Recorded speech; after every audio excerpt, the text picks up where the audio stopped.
Welcome to YouTube channel guys. Last कुछ दिनों से वीडियो बना नहीं पाए थे। कोविड से रिकवरी के चलते थोड़ा सा हेल्थ का इश्यूज चल रहा था तो थोड़ा था, उस वजह से बन नहीं पा रहा था। अब एक बार के लिए देखते हैं क्या ग्लोबल का सेटअप है, क्या सिनेरियो है, कैसे कैसे देखना है, सारी चीज़ें वन टू वन लेके चलते हैं। तो देखिए, लास्ट जब हमने वीडियो बनाया था आई थिंक तब इतना कोई पैनिक जैसा सिचुएशन था नहीं। रशिया और यूक्रेन का अभी रिसेंटली बहुत इशू चल रहा है। एक बार के लिए समझते हैं। देखिए, मैं कोई पॉलिटिकल एक्सपर्ट नहीं हूँ और आपको न्यूज़ चैनल पे और हर जगह बहुत ज़्यादा पॉलिटिकल बेटर एक्सपर्ट मिल जाएंगे। लेकिन मैं बहुत ही फंडामेंटल चीज़ों पे बात करता हूँ। मुझे लगता है आपको उन चीज़ों को देखना चाहिए। हम देखते हैं रशिया का इंडेक्स। ठीक है, ये रशिया का इंडेक्स है। रशिया का इंडेक्स पहले ही अपने 200 एक्सपोनेंशियल मूविंग एवरेज से नीचे चल रहा है। रशिया को अगर आप देखेंगे तो उसके पूरे जीडीपी का 30% आता है ऑयल एंड गैस से। ओके, हम मान लेते हैं कि रशिया अटैक कर देगा। ओके, अगर रशिया अटैक कर देगा तो आप ये समझ के चलिए कि उस पर क्या होगा। सैंक्शंस लगेंगे। मैं ये नहीं कह रहा कि मिलिट्री नाटो कूद पड़ेगा, वो देखा जाएगा बाद में क्या होगा। लेकिन बेसिकली जो चीज होना ही होना है वो क्या है कि यूएस सैंक्शंस लगाएगा। किस चीज पे सैंक्शंस लगेंगे? गैस पे और ऑयल पे। गैस पाइपलाइन वो यूक्रेन से होके चलती है, वही बवाल चला हुआ है उस पे। आप एक चीज समझिए, आपके पूरे घर में 100 में से 30 रुपए जिस चीज पे आते हैं, ओके, अगर उसी का इशू क्रिएट होने लगेगा, आप ये समझिए। हाँ, वो बात अलग है, फिर चाइना ले लेगा, ईरान उससे लेगा, क्योंकि जो यूएस का ग्रुप के अगेंस्ट में वो लोग उससे लेंगे। ठीक है, बात समझ में आती है। लेकिन आप अपने बिजनेस को उस केस में हैम्पर करना चाहोगे जब इन्फ्लेशन का हाल खराब है, आपके देश की इकोनॉमी कोई बहुत गजब के स्टेट में नहीं है। आई डोंट थिंक सो कि ये बहुत ही वाइज डिसीजन होगा और लेना चाहिए। रशिया की इकोनॉमी कोई बहुत ज़बरदस्त बूम पे नहीं है, हाल खराब है। तो मुझे लगता नहीं है कि रशिया को ऐसा करना चाहिए किसी भी केस में। मतलब ये कोई भी समझदारी वाला डिसीजन नहीं लगता। हाँ, अगर कुछ अलग ही पैट्रियोटिक थीम पे ले जाएं कि अब तो हमें अपना पूरा रशिया पुराने वाला बनाना है, और वो बहुत ही प्रैक्टिकल बात नहीं है। ओके, मुझे जहां तक लगता है ये पूरी एक पोजीशनिंग थी पुतिन की। हो गई सक्सेसफुल, सारी चीज़ें हो गई। दो तीन चीज अपनी वो डिमांड रख देगा, उसके बाद में वो पूरी हो जाएंगी और ले दे के मामला खत्म हो जाना चाहिए। ओके, क्योंकि अगर वॉर से अभी देखिए, यूक्रेन में अगर रशिया घुसता है तो उसकी इकोनॉमी पे काफ़ी अच्छा डेंट पड़ने वाला है। ठीक है, और उसका डिमांड है कि नाटो अलायंस में ना जाए। अब वो अटैक कर ही देगा तो उसके पास नाटो के में भी जाने के अलावा कोई दूसरा सॉल्यूशन नहीं बचेगा। कुछ कंट्रीज वहां भी आएंगी तो ये भी एक सिविल वॉर टाइप की सिचुएशन हो जाएगी। एंडलेस वॉर होगी, चलती रहेगी। दोनों देशों की इकोनॉमी, यूक्रेन की तो इकोनॉमी है ही क्या, मतलब हमारे छोटे से स्टेट्स की इकोनॉमी के बराबर यूक्रेन की इकोनॉमी है। तो कोई बड़ी ऐसा नहीं होगा कि कोई जीत जाएगा या, लेकिन इकोनॉमिकली इम्पैक्ट पड़ेगा दोनों पे। ओके, मुझे लगता है कि वो नेशनल हीरो बनने वाली बात थी पुतिन की, वो बन गया। और वो ठीक है, उसने अपनी चीज़ें करवा लेगा, दो तीन जो डिमांड्स हैं। लेकिन अटैक वाली सिचुएशन नहीं लगती। अब जो पैनिक आ रहा है वो पैनिक किस वजह से आ रहा है कि यूएस क्या है, हर हर दिन यूएस एक डेट देता है कि इस दिन रशिया अटैक कर देगा, इस दिन इन्वेस्ट कर देगा यूक्रेन को, ये कर देगा, वो कर देगा। देखिए, यूएस का भी हाल समझिए। जो बाइडेन के पॉपुलैरिटी के नंबर्स हैं वो गिरते जा रहे हैं। वहाँ पे इंडेक्सेस रहते हैं जो ये बताते हैं कि क्या हाल है। वो गिर रहे हैं। ठीक है, क्यों गिर रहे हैं? बहुत अच्छा काम ऐसा तो कुछ किया नहीं है, बाकी जो अफगानिस्तान में उनका हाल खराब हुआ उससे बहुत बेइज्जती हुई। अब क्या अब क्या लगता है, बाइडेन क्रेडिट लेना चाहते हैं कि उन्होंने रशिया और यूक्रेन का सॉर्ट आउट कर दिया मैटर। ओके, अब वो हर चीज में बोल बोल के कि रशिया अटैक करने वाला है, रशिया अटैक करने वाला है, हम बातचीत कर रहे हैं, 4 लीडरों को और भेज रहे हैं। हो सकता है इस तरीके की पोजीशनिंग बना रहे हों कि बाद में सॉर्ट आउट हो जाए तो उसका क्रेडिट वो लोग ले लें। ओके, तो मुझे लग रहा है कि ये थोड़ा सा पॉलिटिकल गेम ज्यादा है, कुछ होना जाना नहीं है इसमें। ओके, जितना मुझे समझ में आ रहा है, maybe I am wrong, क्योंकि इतने लग नहीं रहा कि ऐसा होना चाहिए, क्योंकि ये किसी भी तरीके से समझदारी वाला डिसीजन नहीं है कि आप एक वॉर छोड़ दो, स्टार्ट कर दो, और कोविड का टाइम चल रहा है अभी, पता नहीं फोर्थ तरीके का वेव आ गया, कोई नया वेरिएंट आ गया, तो लॉजिकल नहीं है इस टाइम पे वॉर इनिशिएट करना। ओके। और रशिया की अगर आप देखेंगे, अभी आप ये देखिए, ये प्री कोविड लेवल से पहले रशिया का मार्केट था 3,000 पे। रशिया का मार्केट कहाँ चल रहा है? 3400 पे। तो क्या कुछ बहुत जबरदस्त कर दिया गया कोविड के बाद में? बाकी वर्ल्ड के मार्केट्स देखिए और रशिया का मार्केट देखिए। तो ये हाल है रशिया का। और आप डीप में इकोनॉमी पढ़ेंगे तो समझ में आ जाएगा रशिया क्या हाल है। अब दूसरा एक चीज समझिए, रशिया का मार्केट उतना नहीं गिर रहा जितने हम गिर रहे हैं। रशिया का मार्केट गिरा हुआ है 1.5 पौने 2%। ठीक है। हम उसके दुख में ज्यादा दुबले होते जा रहे हैं, मुझे लग रहा है। अब आते हैं यूएस के मार्केट में। देखिए यूएस गिर गया था पहले, तो यूएस थोड़ा सा रिकवर हो रहा है लोअर लेवल से। और यूएस ने आज बहुत ही मेच्योर रिएक्शन दिया है।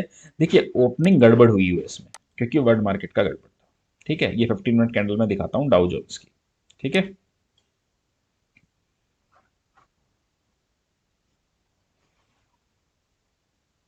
This is the first candle. ठीक है, इनिशियली गिरा, उसके बाद में रिकवरी फेज पे उनका मार्केट चल रहा है। वर्ल्ड मार्केट के जो पैनिक रिएक्शंस थे, उसके चलते एक बार के लिए मार्केट गिरा, लेकिन ऐसा कोई बहुत ज़्यादा इशू नहीं लग रहा है। मार्केट बहुत ही मेच्योर रिएक्शन दे रहा है। आप नेस्डेक को देखिए, आप डाउ को देखिए। दूसरा क्या है, मैं ये चाहूंगा कि जो यूएस का विक्स आज जो 30 से ऊपर ना ही बंद हो तो बेटर है, क्योंकि हमेशा देखा गया है जब 30 के ऊपर क्लोज करता है थोड़ा दिक्कत क्रिएट करता है यूएस का विक्स। तो यूएस का विक्स अगर 30 के नीचे क्लोज होता है तो आई थिंक थोड़ा बेटर रहेगा। ओके। तो कोई बहुत ज्यादा पैनिक रिएक्शन बाकी मार्केट से उतना नहीं दिख रहा है जितना हमारे यहाँ आ रहा है। मुझे लगता है दो तीन चीजें क्लब हो गई हैं यहाँ पे। जो यूएस का इंटरेस्ट रेट हाइक है, ओके, जो इन्फ्लेशन का इशू चल रहा है, और उसके बाद में ये जो रशिया वाला न्यूज है, तो मुझे लगता है दोनों तीनों चीजें मिक्स हुई हैं, उसको चल के थोड़ा सा एक रिएक्शन। अब आ जाते हैं हमारे मार्केट पे। देखिए आई थिंक ऑलमोस्ट एक साल की सबसे बड़ी गिरावट रही है आज। अब दो तरीके की चीजें हैं मार्केट में, समझिए। हम आ गए हैं 200 डे एक्सपोनेंशियल मूविंग एवरेज के पास में। जब से ये कोविड के बाद से हमने रिकवर करना स्टार्ट किया, हमने 200 डे एक्सपोनेंशियल मूविंग एवरेज को ब्रीच नहीं किया है निफ्टी पे। ओके। हम ये देखिए दिसंबर के पास में आए थे एक बार, जो पैनिक रिएक्शंस आने लगे थे वही इन्फ्लेशन को लेके, इंटरेस्ट रेट को लेके, और हम वहां से रिएक्ट करके ऊपर चले गए। अब वापस से हम टेस्ट कर रहे हैं 200 day exponential moving average. May be simple moving average शायद थोड़ा सा ऊपर होगा इससे। मैं थोड़ा एक्सपोनेंशियल ट्रैक करता हूँ, मुझे लगता है वो ज़्यादा क्लैरिटी देता है। अगर देखिए ये लेवल टूटता है, अगर 200 डे एक्सपोनेंशियल मूविंग एवरेज टूटता है तो दिक्कत है मार्केट में। अब दो तरीके की दिक्कत है। कैसे? आप यहाँ पे देखिए, मेरे कर्सर पे थोड़ा फोकस कीजिएगा। यहाँ पे एक हेड एंड शोल्डर पैटर्न बना था, देखिए मैं आपको बताता भी हूँ। निफ्टी में यहाँ पे एक ये हेड एंड शोल्डर पैटर्न बना था। ओके। क्या हुआ? बहुत अच्छा वाला टारगेट तरीके से पूरा हुआ। अब आप देखेंगे तो यहाँ पे भी एक हेड एंड शोल्डर बनने की कोशिश हो रही है। ओके। देखिए ये, अब इस पे एक डिबेट डेफिनेटली हो सकती है। क्यों? क्योंकि ये बहुत ही मिसमैच सा हेड एंड शोल्डर है, सिमेट्री नहीं है इसमें बिल्कुल भी। तो इसको पर्टिकुलरली मानना नहीं चाहिए। लेकिन आप एक चीज समझिए, अगर आप 200 डे एक्सपोनेंशियल मूविंग एवरेज के नीचे क्लोज होते हैं तो एनी हाउ आप स्विंग लो के नीचे, आपका जो भी पैटर्न की आप नेकलाइन कोई भी खींचिए, एनी केस आप उसके नीचे क्लोज हो, और उस केस में आप पुराने हर तरीके के सपोर्ट के नीचे क्लोज हो। उस केस में मार्केट का मुझे लगता है सिचुएशन बिगड़ सकती है, बहुत अच्छी वाली बिगड़ सकती है। तो मुझे लगता नहीं है ऐसा होना चाहिए, क्योंकि अब इसका देखिए फंडामेंटल रीजन है, हमारे रिजल्ट्स बहुत स्ट्रॉन्ग है, हमारे फाइनेंशियल मार्केट के रिजल्ट बहुत ही जबरदस्त है। ओके। तो इस लेवल पे ध्यान रखना पड़ेगा आपको। कल का मार्केट बहुत क्रूशियल है, डेटा भी एक बार के लिए डिस्कस करेंगे। मुझे लगता है यहाँ पे एक बार के लिए बाउंस आना चाहिए, और बाउंस भी नहीं आता है तो स्टेबलाइज होना चाहिए ऐसा। देखिए, अगर जब तक मुझे लगता है मार्केट जो वर्स्ट सिचुएशन है वो फैक्टर इन करके चल रहा है। वर्स्ट सिचुएशन क्या लोग अज्यूम कर रहे हैं कि यहाँ से रशिया अटैक करेगा, वहां से दो तीन नाटो अलायंसेस यूक्रेन का साथ देंगे और धीरे धीरे पूरे यूरोप में ये वॉर फैल जाएगी, ऐसी बातें चल रही है। तो मुझे लगता है मार्केट बहुत ही ज़्यादा पेसिमिस्टिक होके उन चीज़ों को डाइजेस्ट करने की कोशिश कर रहा है। मुझे नहीं लगता है ऐसा कुछ होना चाहिए, क्योंकि कोई भी समझदार लीडर मुझे लगता नहीं ऐसा करेगा इस सिचुएशन में। ओके, अब दूसरी चीज़ आप देखिए बैंक निफ्टी। अब एक चीज़ और क्लब हुई आज, जो एबीजी शिपयार्ड वाली न्यूज़ थी, जो कि टोटली कोई लॉजिक ही नहीं है कि उसके बेस पे मार्केट गिरे। क्योंकि आप एक चीज़ समझिए, उसकी प्रोविजनिंग बहुत पहले ही हो चुकी है। बैलेंस शीट पे 1 रुपए का डेट नहीं आने वाला उसकी वजह से। तो क्यों उसकी वजह से बैंक निफ्टी में इतना पैनिक रिएक्शन आया, आई डोंट नो। शायद सेंटिमेंटल नेगेटिव रहा, लेकिन ये तो वो वाली बात हो गई कि जबरदस्ती किसी भी न्यूज़ पे अगर गिराएंगे तो फिर गिरा देंगे वाली बात है। ओके, क्योंकि उसका कोई लॉजिकल इम्पैक्ट नहीं है। Okay, bank Nifty swing low जो है 36,500 के पास, और देखेंगे तो जो इसका rising 200 day exponential moving average है वो भी 36,300 200 के बीच में आता है। मुझे लगता है एनी हाउ 36,000 का लेवल ब्रेक नहीं होना चाहिए। अगर ब्रेक होता है तो इशू आएगा इसमें भी। मैं किस पे बैट कर रहा हूँ? मैं बैट कर रहा हूँ रिकवरी पे। मुझे लगता है एक रिकवरी आनी चाहिए। अभी आगे ग्लोबल क्या होंगे कह नहीं सकते, लेकिन एक रिकवरी आनी चाहिए। अब डेटा देखते हैं। देखिए, डेटा देखने के साथ साथ में कुछ, अब इस पे मैं वो डेटा नहीं दिखा पाऊंगा, मैं आपको वैसे बता देता हूँ वर्बली बोल के। ओके, आप एक चीज समझिए, आज भी एफ बेच के गए 4,253 करोड़ का, और डीआईज ने 2,170 करोड़ रुपए की बाइंग की है। ओके, अब आप एक चीज समझिए, मैं मंथली डेटा अगर डीआईज के देखूं 13-14 हज़ार रुपए बेच चुके हैं। लेकिन अगर डेरिवेटिव का डेटा देख रहे हैं, अब मैं क्यों इस पे बात कर रहा हूं, मैं उस पे बात करता हूं आपको, जस्ट ए मिनट रुकिए। हम्म, अब देखिए, कुछ अनयूजुअल सा डेटा इसमें आया इंडेक्स के ऑप्शंस में। अगर आप देखेंगे तो 1 फरवरी से कॉन्टिन्यूसली बाय हैं, जो एफ आईज है कॉन्टिन्यूसली बाय हैं। और अगर डीप डिक करेंगे तो समझ में आता है कि पुट बाय की है। ओके, ये समझ में आता है कि उन्होंने पुट बाय की होंगी, कैश में कम सेलिंग की। लेकिन कभी भी मुझे नहीं लगता कि F eyes naked put buy करते।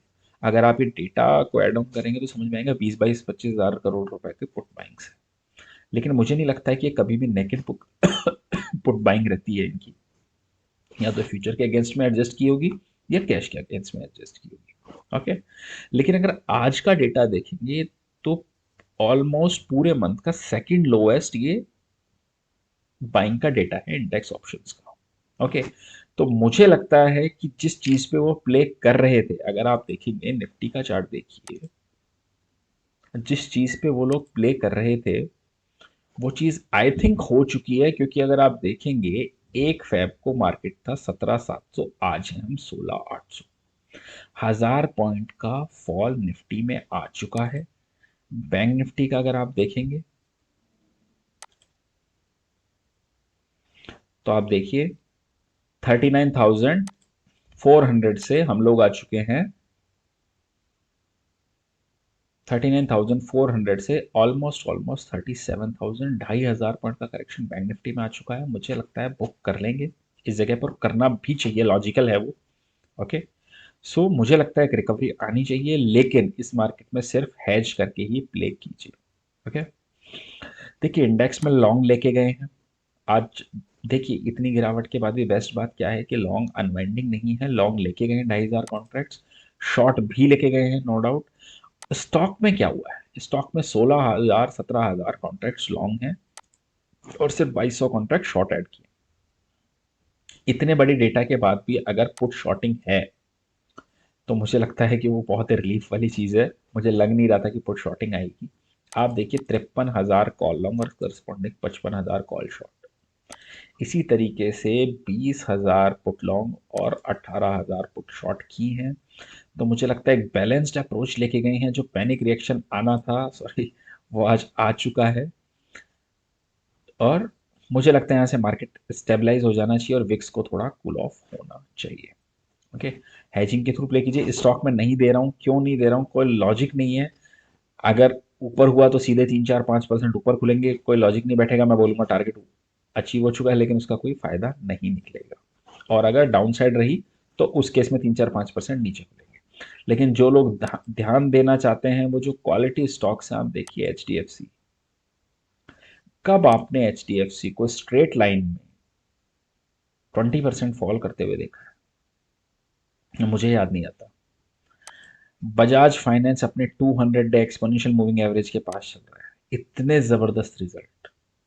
लेकिन हर चार्ट पे अब दिक्कत वही है जो निफ्टी के चार्ट पे है, इसलिए मैं अभी एडवाइस भी नहीं कर रहा हूँ। आप ये देखिए बजाज फाइनेंस, 1 मिनट और लेते हैं, इसको भी डिस्कस करते हैं। ये देखिए Bajaj finance, head and shoulder, mostly charts पे आपको देखने को मिल रहा है अभी।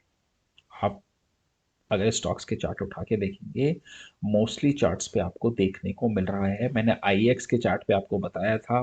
देखिए मार्केट कंडीशन कुछ भी हो, लेकिन 235 के करीब के लिए मैंने बोला था शॉर्ट करने को, आज 210 पे है वो। तो पैटर्न्स की अपनी वैल्यू है, डेटा की अपनी वैल्यू है। ओके, तो थोड़ा सा कॉशियसली प्ले करना है और हेजिंग के थ्रू ही प्ले करना है। आई होप आपको वीडियो अच्छा लगा होगा। अगर अच्छा लगा है तो लाइक कमेंट और शेयर कर दीजिएगा। Thank you for watching.